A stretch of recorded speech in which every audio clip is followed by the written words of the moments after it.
Hi, Ting and Hey. Leo. How you doing? Yay! Nice to meet you. Nice to meet Nice you. to meet you. And let me just say that Val was the best Ting ever. Had to do it. Had to do it. You can't have a name like Ting and me Love not do it. a pun. Had to do it. I want to know how you guys, I know you guys have collaborated before, but what made you collaborate specifically for this particular doc?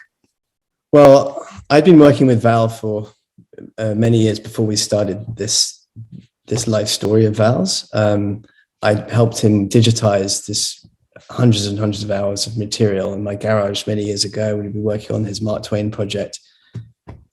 Ting actually came to me because she'd seen me working seen some of this material in my garage, and she was looking for a big meaty project, and she kind of inspired this idea of us going to Val and suggesting this life story.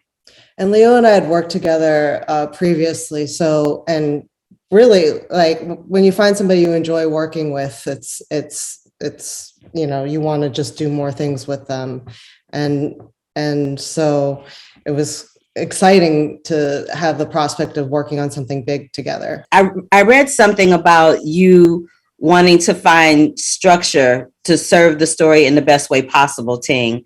What kind of structure was it that you were able to find in stringing Val Kilmer's story together? Because he has so much of a huge, rich, varied career that it's a lot to choose from. And you kind of have to, pick and choose which road you're going to go down and which road you're kind of going to leave to a dead end. So if you both could weigh in on that, I'd appreciate it. Sure. So what we ended up with was pretty much two timelines, like one told from the past and then him in present day. And the past timeline is told chronologically.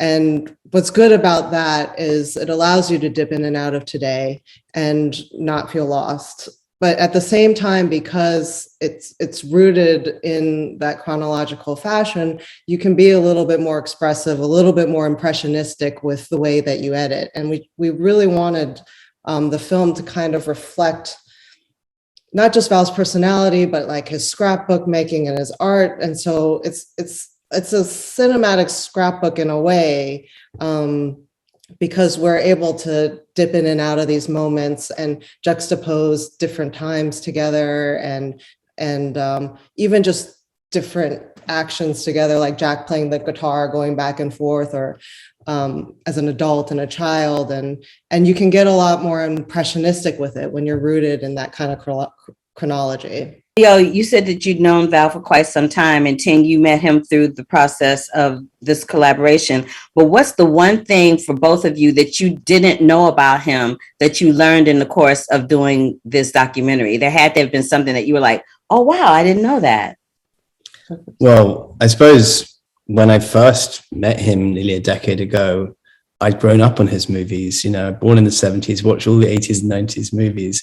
So to me, meeting him, I had no idea what he was going to be like. And I had no idea what an artist he is and what an artist he's always been and remains. And very prolific, very hardworking, all the characters he plays, and, the amount of work he puts into them so that when he turns up on set, he's already that person. It's quite remarkable what a hard worker he is.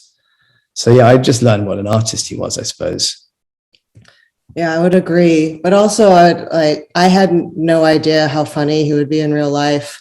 I mean, he's hysterical and so playful and it's just like a laugh a minute when you're in the room with him. And also just a loving person off the bat and really generous with his friendship. He really just welcomed me into his fold, and I'm just really grateful for that. It was beautifully done. And I think it's going to be like a cinematic blueprint for actors to not be fearful to share their diagnosis for fear of not being able to get work in the future. And that's a beautiful thing. So thank you so much for your time. I appreciate you. Thank you. And hopefully I'll see you soon.